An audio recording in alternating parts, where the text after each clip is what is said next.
Hello ସାଙ୍ଗମାନେ କେମିତି ଅଛ ସମସ୍ତେ ସମସ୍ତେ ଭଲରେ ଥିବେ ମୁଁ ମଧ୍ୟ ଭଲରେ ଅଛି। ଆସ ଆଜି ଟେନ୍ସ ଜାଣିବା। ଟେନ୍ସକୁ ଯଦି ଆପଣମାନେ ଜାଣିନଥିବେ ତାହେଲେ ଇଂରାଜୀ କହିବାରେ ବହୁତ ଅସୁବିଧା ହୋଇଥାଏ। ଯଦି ଟେନ୍ସ ଆପଣମାନେ ଶିଖି ଯାଉଛନ୍ତି ତାହେଲେ ଓଡ଼ିଆ ଟୁ ଇଂଲିଶ ଟ୍ରାନ୍ସଲେସନ୍ କରିବାରେ କୌଣସି ଅସୁବିଧା ହେବ ନାହିଁ। ଭିଡ଼ିଓଟିକୁ ସ୍କିପ୍ ନ କରିକି ଲାଷ୍ଟ ତକ ଦେଖି ଚାଲନ୍ତୁ। ଆପଣମାନେ ଟେନ୍ସ ଉପରେ କ୍ଲିଅର ହେଇଯିବେ। ଚାଲ ଭିଡ଼ିଓଟିକୁ ଷ୍ଟାର୍ଟ କରିବା। ଟେନ୍ସ ମାନେ କାଳ ବା ସମୟ। ଚାଲ ଜାଣିବା ଟେନ୍ସକୁ କେତେ ଭାଗରେ ବିଭକ୍ତ କରାଯାଇଛି। ଟେନ୍ସକୁ ତିନି ଭାଗରେ ବିଭକ୍ତ କରାଯାଇଛି। ସେଗୁଡ଼ିକ କ'ଣ କ'ଣ ଚାଲ ଜାଣିବା। Present tense, past tense, future tense. Present tense ମାନେ ବର୍ତ୍ତମାନ କାଳ, ପାଷ୍ଟ ଟେନ୍ସ ମାନେ ଅତୀତ କାଳ, ଫ୍ୟୁଚର ଟେନ୍ସ ମାନେ ଭବିଷ୍ୟତ କାଳ। ପୁଣି ସେହି present tense, past tense, future ଟେନ୍ସକୁ ଚାରି ଭାଗରେ ବିଭକ୍ତ କରାଯାଇଛି। ସେଗୁଡ଼ିକ କ'ଣ କ'ଣ ଚାଲ ଜାଣିବା। ପ୍ରେଜେଣ୍ଟ ଟେନ୍ସକୁ ଚାରି ଭାଗରେ ବିଭକ୍ତ କରାଯାଇଛି। Present simple, present continuous, present perfect continuous. Past ଟେନ୍ସକୁ ମଧ୍ୟ ଚାରି ଭାଗରେ ବିଭକ୍ତ କରାଯାଇଛି। Past simple, past continuous, past perfect continuous. ସେହିପରି ଫ୍ୟୁଚର ଟେନ୍ସକୁ ମଧ୍ୟ ଚାରି ଭାଗରେ ବିଭକ୍ତ କରାଯାଇଛି। Future simple, future continuous, future perfect continuous. ପ୍ରଥମେ ଜାଣିବା ପ୍ରେଜେଣ୍ଟ ସିମ୍ପଲ୍। ପ୍ରେଜେଣ୍ଟ ସିମ୍ପଲ୍ ଜାଗାରେ ପ୍ରେଜେଣ୍ଟ ଇନଡିଫିନାଇଟ୍ କହିଲେ ମଧ୍ୟ କୌଣସି ଅସୁବିଧା ହେବ ନାହିଁ। ଦୁହେଁ ସମାନ, ଯାହା କହିଲେ ମଧ୍ୟ ଚଳିବ। ଆମେ ପ୍ରେଜେଣ୍ଟ ସିମ୍ପଲ୍କୁ ଜାଣିବା କେମିତି? ଯେକୌଣସି ଓଡ଼ିଆ ବାକ୍ୟର ଶେଷରେ ଇ, ଅ, ଉ ଆନ୍ତି ଥିବ ତାହେଲେ ଆମେ ଜାଣିପାରିବା କି ଏହି ସେଣ୍ଟେନ୍ସଟି ପ୍ରେଜେଣ୍ଟ ସିମ୍ପଲ୍ରେ ଅଛି। ପ୍ରେଜେଣ୍ଟ ସିମ୍ପଲ୍ର ଷ୍ଟ୍ରକ୍ଚର ଜାଣିବା। Subject plus V1 plus object. ଆମେ ଏସ୍ ଅର୍ ଇଏସ୍କୁ କେତେବେଳେ ୟୁଜ୍ କରିବା? ଯେତେବେଳେ ହି, ସି, ଇଟ୍ ଅର୍ ନେମ୍କୁ ଆମେ ସବଜେକ୍ଟ ଭାବରେ ୟୁଜ୍ କରିବା ସେତେବେଳେ ଆମେ ଏସ୍ ଅର୍ ଇଏସ୍କୁ ୟୁଜ୍ କରିଥାଉ।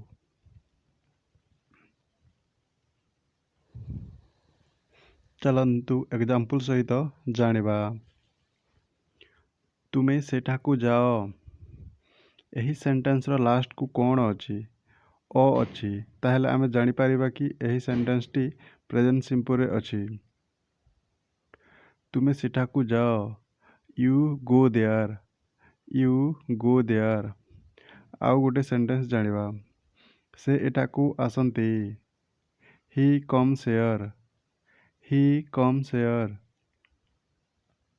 ଦେଖନ୍ତୁ ଏଠାରେ ଆମେ ଏସ୍ ଅର୍ ଇଏସ୍ ୟୁଜ୍ କଲେ କାହିଁକି ନା ହି ସବଜେକ୍ଟ ରହିଛି, ସେଥିପାଇଁ ଏଠାରେ ଏସ୍ ୟୁଜ୍ କଲେ।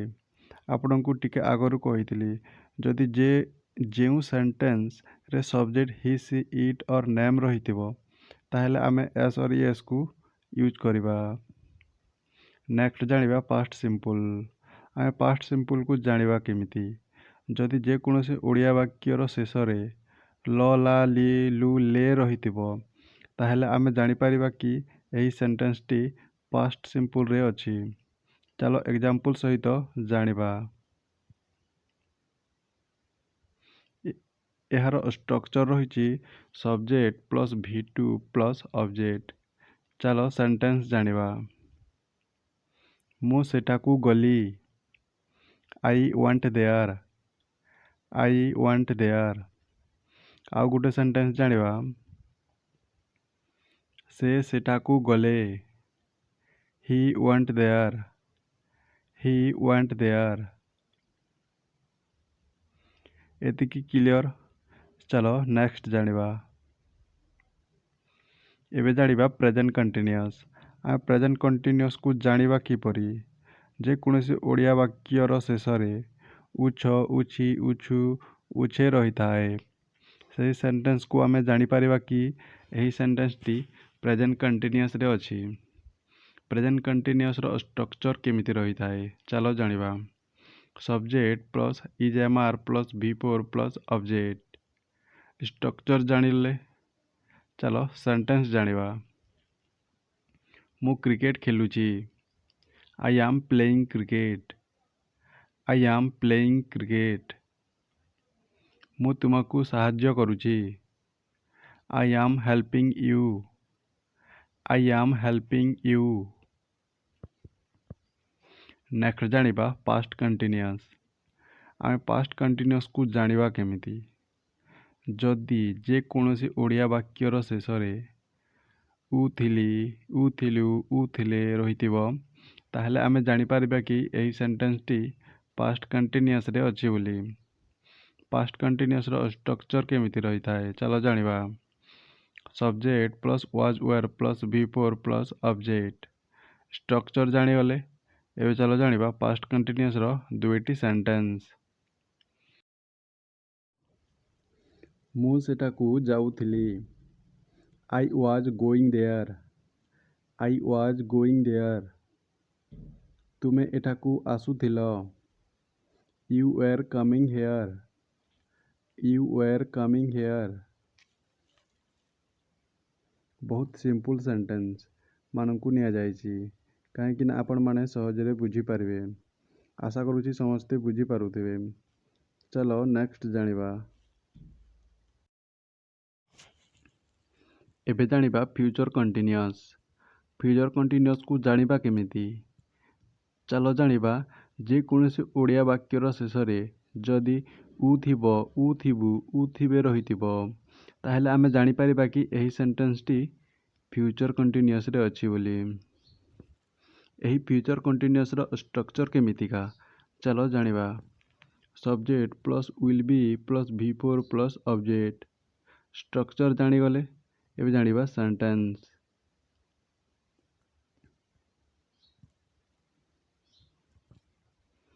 ସେ ସ୍କୁଲ ଯାଉଥିବ। He will be going to school. He will be going to school. ସେ ଏଠାକୁ ଆସୁଥିବ। He will be coming here. He will be coming here. ଚାଲ ନେକ୍ସଟ ଜାଣିବା ପ୍ରେଜେଣ୍ଟ ପରଫେକ୍ଟ। ଆମେ ପ୍ରେଜେଣ୍ଟ ପରଫେକ୍ଟକୁ ଜାଣିବା କେମିତି? ଯେକୌଣସି ଓଡ଼ିଆ ବାକ୍ୟର ଶେଷରେ ଯଦି ଇଛି, ଇଛୁ, ଉଛେ, ଇଛନ୍ତି ରହିଥାଏ, ତାହେଲେ ଆମେ ଜାଣିପାରିବା କି ଏହି ବାକ୍ୟଟି ପ୍ରେଜେଣ୍ଟ ପରଫେକ୍ଟରେ ଅଛି। ଏହି ପ୍ରେଜେଣ୍ଟ ପରଫେକ୍ଟର ଷ୍ଟ୍ରକ୍ଚର୍ କେମିତିକା ଚାଲ ଜାଣିବା। Subject plus has have plus V3 plus object. Structure ଜାଣିଗଲେ ଆପଣମାନଙ୍କୁ ଷ୍ଟ୍ରକ୍ଚର୍କୁ ମନେ ରଖିବାକୁ ପଡ଼ିବ। ଯଦି ଷ୍ଟ୍ରକ୍ଚର୍କୁ ମନେ ରଖିନଥିବେ ତାହେଲେ ବାକ୍ୟ ବନାଇବା ସମୟରେ ଟିକେ ଅସୁବିଧା ହୋଇଥାଏ।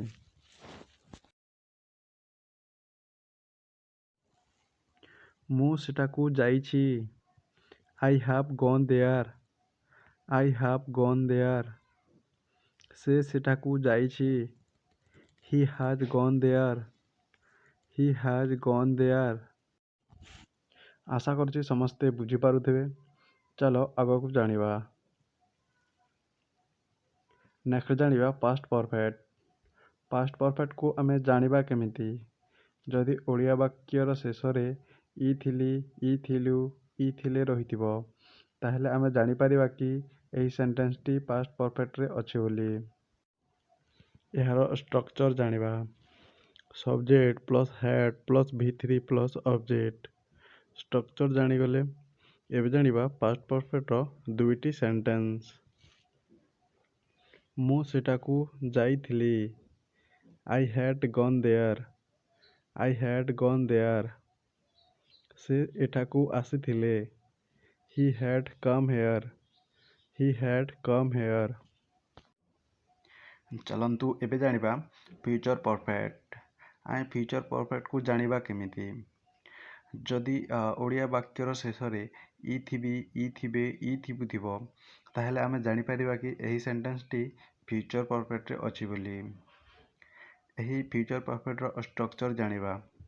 Subject plus will have plus V3 plus object. ଏତିକି ଜାଣିଲେ ଏବେ ଜାଣିବା ସେଣ୍ଟେନ୍ସ। ମୁଁ ସେଠାକୁ ଯାଇଥିବି। I will have gone there. I will have gone there. ସେ ଏଠାକୁ ଆସିଥିବେ। He will have come here. He will have come here. चलो एबे जानिबा present perfect continuous. Present perfect continuous को जानिबा केमिति। जदि ओडिया वाक्य रे इ आसुअछि, इ आसुअछु, इ आसुचंती एही सबु सेंटेंस लास्ट को रहिथिबो ताहेले आमे जानि परिबा कि एही सेंटेंस टी प्रेजेंट परफेक्ट कंटिन्यूअस रे अछि बोली। आमे प्रेजेंट परफेक्ट कंटिन्यूअस को जानिबा केमिति। ओडिया वाक्यर शेष रे जदि इ आसुअछि, इ आसुअछु, इ आसुचंती रहिथिले जानि परिबा कि एही सेंटेंस टी प्रेजेंट परफेक्ट कंटिन्यूअस रे अछि बोली। चलो प्रेजेंट परफेक्ट कंटिन्यूअस रो दुईटी सेंटेंस जानिबा। मु 2 दिन हैला सेठाकू जाउछि। I have been going there for 2 days। I have been going there for 2 days। मु सकाळ ठारो काम करूछि। I have been working since morning. I have been working since morning.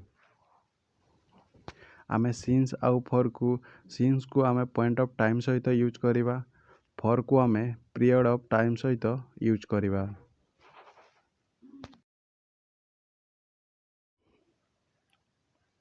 Next जानिबा पास्ट परफेक्ट कंटिन्यूअस। आमे पास्ट परफेक्ट कंटिन्यूअस को जानिबा केमिति।